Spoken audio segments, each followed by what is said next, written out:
নমস্কার, আমি ডক্টর সৈকত মিত্র, নিউরোসাইকিয়াট্রিস্ট। আজকে আমরা কথা বলবো একটা খুব কমন নিউরোলজিক্যাল সমস্যা নিয়ে, স্ট্রোক। স্ট্রোক কথাটার মেডিকেল যে টার্ম সেটা হচ্ছে সেরিব্রো ভাস্কুলার অ্যাক্সিডেন্ট। সেরিব্রাম মানে ব্রেন, ভাস্কুলার মানে রক্ত সংবহনকারী যে ধমনী বা শিরা সেগুলো, এবং অ্যাক্সিডেন্ট মানে দুর্ঘটনা, অর্থাৎ ব্রেনের রক্ত সংবহনের সমস্যাজনিত দুর্ঘটনা, সেটাকে বলে স্ট্রোক। এখন স্ট্রোক কিন্তু ভারতবর্ষে খুব সিরিয়াস একটা ইভেন্ট। আমরা লাস্ট কয়েক মাসে যে তথ্য পাচ্ছি সেখানে দেখছি যে ভারতবর্ষে প্রতি 40 সেকেন্ডে একজন করে পেশেন্ট স্ট্রোকে আক্রান্ত হয় এবং প্রতি 4 মিনিটে একজন করে স্ট্রোক রোগীর মৃত্যু হয়। সুতরাং এটা এতটাই সিরিয়াস একটি কন্ডিশন। এখন ঘটনা হচ্ছে, স্ট্রোক নিয়ে আমরা যেটা বলবো যে স্ট্রোক কেন হয়। স্ট্রোক হওয়ার প্রধান কারণগুলো হচ্ছে কিছু মেটাবলিক ডিসঅর্ডার, যেমন high pressure, high sugar, high cholesterol, কিছু নেশার সমস্যা, লাইফস্টাইলের সমস্যা, অলস লাইফস্টাইল, কিছু হার্টের প্রবলেম, এই ধরনের কোনো অসুখ থাকলে সাধারণত স্ট্রোকের প্রবণতা বাড়ে। এছাড়াও কিছু কিছু জেনেটিক ডিসঅর্ডার থাকতে পারে, কিছু কিছু কনজেনিটাল অ্যানোম্যালি অর্থাৎ জন্মগত ত্রুটি যদি থাকে ধমনী বা শিরায়, তখন আমরা দেখি স্ট্রোকের সমস্যা হতে পারে। স্ট্রোক প্রধানত দু প্রকার হয়, একটা হচ্ছে ইস্কিমিক, একটা হেমারেজিক। ইস্কিমিক এবং হেমারেজিক। ইস্কিমিক স্ট্রোক মেজরিটির ক্ষেত্রে, মানে 85% ক্ষেত্রে আমরা পাই ইস্কিমিক স্ট্রোক। ইস্কিমিক মানে কি? মানেটা হচ্ছে যে ব্রেনের ভিতরে রক্ত সংবহনকারী ধমনী বা শিরার মধ্যে রক্ত জমে যাওয়া বা ক্লট হয়ে যাওয়া, সেটাকে বলছি আমরা ইস্কিমিক স্ট্রোক।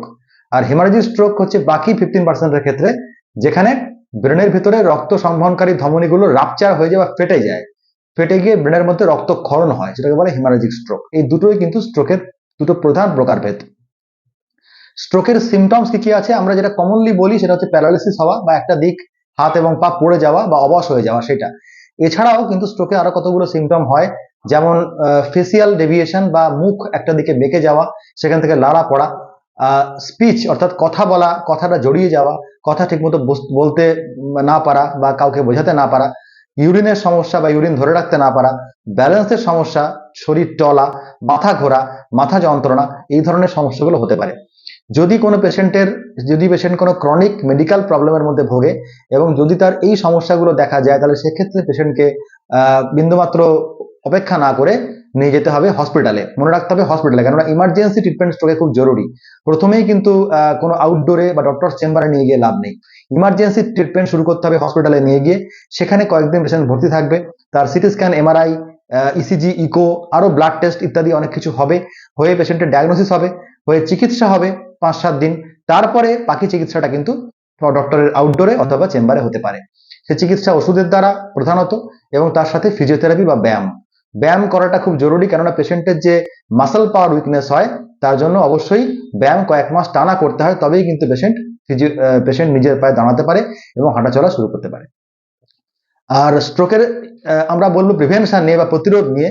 প্রতিরোধ মানে আমরা যে প্রধান কারণগুলোতে স্ট্রোক হয় সেগুলোকে যাতে আমরা প্রতিরোধ করতে পারি, যেমন BP, blood pressure, cholesterol, sugar, এগুলোর ওষুধ যদি খায় তাহলে সেগুলো কন্ট্রোলে থাকা, নেশা, স্মোকিং, অ্যালকোহল এইগুলো না খাওয়া, একটু এক্সারসাইজের মধ্যে থাকা, লাইফস্টাইলটাকে একটু চেঞ্জ করা, জাঙ্ক ফুড জাতীয় খাদ্য, ফাস্ট ফুড জাতীয় খাদ্য যত সম্ভব কম খাওয়া, শীতকালে একটু অ্যাক্টিভ হওয়া। শীতকালে সাধারণত আমরা দেখি যে রক্ত সংবহনকারী ধমনীগুলো শুরু হয়ে যায়, তখন স্ট্রোকের প্রবণতা বাড়ে।